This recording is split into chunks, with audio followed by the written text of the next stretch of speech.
XAMPP का control panel on है जिसमें मेरे पास अपाचे एंड MySQL स्टार्ट है। सो हम इसको स्टार्ट क्यों करते हैं मैं आपको ऑलरेडी हर क्लास में बता चुकी हूँ, इस क्लास में भी मैं आपको बता देती हूँ ताकि हम अपने लोकल होस्ट को जो है वो सर्वर के साथ कनेक्ट कर सकें। अगर तो ये कनेक्ट नहीं होगा तो आपकी जो वेबसाइट है वो आपको डिस्प्ले नहीं होगी, जिस पर लिखा आ सकता है local host refuse to connect. So make sure करना है कि आपके पास XAMPP कंट्रोल पैनल में अपाचे एंड MySQL स्टार्ट होना चाहिए। इसके बाद हम इसको कर देंगे मिनिमाइज करने के बाद आज की जो हमारी कंप्लीट क्लास है वो थीम्स पे बेस करती है कि हमने थीम्स जो है वो कैसे इंस्टॉल करने हैं। सो सबसे पहले ये हम अपने डैशबोर्ड में आ गए। यहाँ पे अगर आप देखें तो अपीयरेंस में हमारे पास themes, editor and demo import का ऑप्शन है। तो ये आपको वो मेन्यूज डिस्प्ले हो रहे हैं जो आपका करंट थीम है उसके अकॉर्डिंग। सो अगर मैं आप लोगों को दिखाऊं हमारी वेबसाइट का करंट थीम क्या है, सो हम अपने एडमिन बार में आएंगे, विजिट साइट पे क्लिक करेंगे, प्लस अगर आपने एक और चीज़ नोट की हो तो यहाँ पे अभी मेरा नाम आ रहा है। पहले जो था हमारे पास वो यहाँ पे वर्डप्रेस लिखा आता था, लेकिन आप यहाँ पे मेरा नाम लिखा आ रहा है। वो आप कैसे चेंज कर सकते हैं वो भी मैं आप लोगों को बताऊंगी। सो सबसे पहले हम देख लेते हैं कि हमारी वेबसाइट का करंट थीम क्या है। तो मैंने जो पिछली क्लासेस में पेजेस एंड पोस्ट वगैरह बनाई थी मैंने डिलीट कर दिए ताकि हम नए सिरे से एक कंप्लीट वेबसाइट बना सकें। सो यहाँ पे इस वक्त वही मेरा नाम आ रहा है, जिसको आप ये भी कह सकते हैं। यहाँ पे आप अपने लोगो वगैरह लगा सकते हैं, कैसे लगाएंगे वो भी हम देखेंगे। सो ये हमारे पास इस वक्त करंट थीम है एंड इस थीम के अकॉर्डिंग हमें अपीयरेंस में ये मेन्यूज डिस्प्ले हो रहे हैं।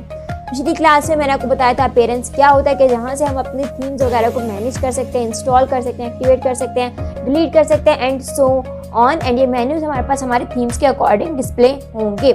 सो थीम्स इंस्टॉल करने के लिए हमने क्या करना है, सिंपली थीम्स पे सेलेक्ट कर लेना है। थीम्स को थीम पे क्लिक करने के बाद आप लोगों ने क्या करना है, यहाँ पे अब हमारे पास कुछ थीम्स आ रहे हैं जो कि मैंने इंस्टॉल करके उनको एक्टिवेट किया था। ठीक है, इनमें हमारे पास कुछ प्रीमियम भी है, हमारे पास कुछ फ्री भी हैं। आप लोगों ने सिंपल क्या करना है, ऐड न्यू पे क्लिक करना है। आपको ये सारे डिस्प्ले नहीं हो रहे होंगे, आप लोगों ने ऐड न्यू पे क्लिक करना है। ऐड न्यू पे क्लिक करने के बाद नेक्स्ट स्टेप आप लोगों ने क्या करना है, अपने थीम को सेलेक्ट कर लेना है जिस भी टाइप की आप वेबसाइट बना रहे हैं। सो अगर आप देखें तो इस वक्त हमारे पास जो करंट थीम्स हैं वो हमारे पास 4000 प्लस हैं। अभी यहाँ पे 0 लिखा आ रहा है क्योंकि हमारे पास जो वेबसाइट है वो फिलहाल के लिए लोड हो रही है। लोड होने के बाद यहाँ पर आपको करंट थीम्स डिस्प्ले हो जाएंगी जो कि 4785 हैं। यहाँ पे आपको सर्च बार मिलेगा, यानी कि अगर आपने किसी एक स्पेसिफिक नीश में जो है वो थीम को सेलेक्ट करना है, यानी कि पोर्टफोलियो की वेबसाइट बनानी है, कोई शॉपिंग की वेबसाइट बनानी है या आपने कोई ब्लॉगिंग की वेबसाइट बनानी है, सो डिपेंड करता है कि आपने जो है वो किस तरह की वेबसाइट क्रिएट करनी है। मैं यहाँ पे लिख रही हूँ पोर्टफोलियो एंड इसको लिख के मैंने एंटर किया। अब जैसे ही मैंने एंटर किया तो मेरे पास पोर्टफोलियो के रिलेटेड जितनी वेबसाइट होंगी वो सारी आ जाएंगी। आप लोगों ने यहाँ से क्या करना है, वेबसाइट को सेलेक्ट कर लेना है। सो फॉर एग्जांपल अगर मैं इस वेबसाइट को सेलेक्ट कर लेती हूँ, आप लोगों ने क्या करना है, इंस्टॉल करने के बाद आप लोगों ने उसको एक्टिवेट कर लेना है। सो इस वक्त ये हमारे पास इंस्टॉल हो रही है एंड देन यहाँ पे हमारे पास एक्टिवेट का ऑप्शन आएगा। मैं जो हूँ मैं ये वाली भी इंस्टॉल कर रही हूँ क्योंकि मैं इसको फर्दर यूज़ करूँगी। ये वाली मुझे ज़्यादा बेहतर लग रही है, उससे आप आपके ऊपर डिपेंड करता है कि आपने जो है वो कौन सा थीम सेलेक्ट करना है।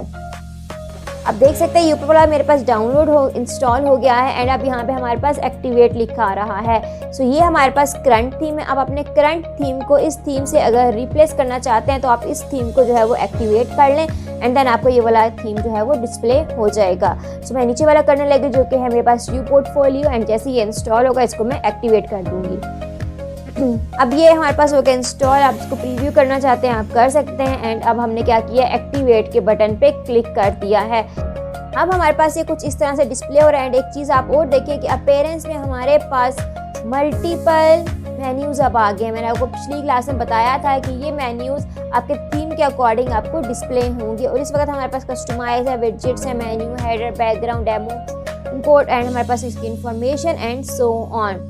सो सबसे पहले हमारे पास आ रहा है इसको मैं यहाँ से कैंसिल कर रही हूँ क्योंकि हमें ये नहीं चाहिए, इसलिए यहाँ से मैंने इसको क्या कर दिया, क्लोज। अगर मैं अपनी वेबसाइट पे जाके इसको रिफ्रेश करती हूँ तो ये हमारे करंट थीम के अकॉर्डिंग अब जो है वो चेंज हो जाएगा। सो ये हमारे पास पहले वाला था, अब हमने जो एक्टिवेट किया है यू पोर्टफोलियो, ये उसके अकॉर्डिंग जो है अब थीम मेरा चेंज हो जाएगा। सो यहाँ पे हमारे पास ये कुछ इस तरह से आ रहा है। हमारे पास नथिंग टू फाउंड क्योंकि मैंने अभी तक कोई कंटेंट ऐड नहीं किया है। सो इस तरह करके जो है वो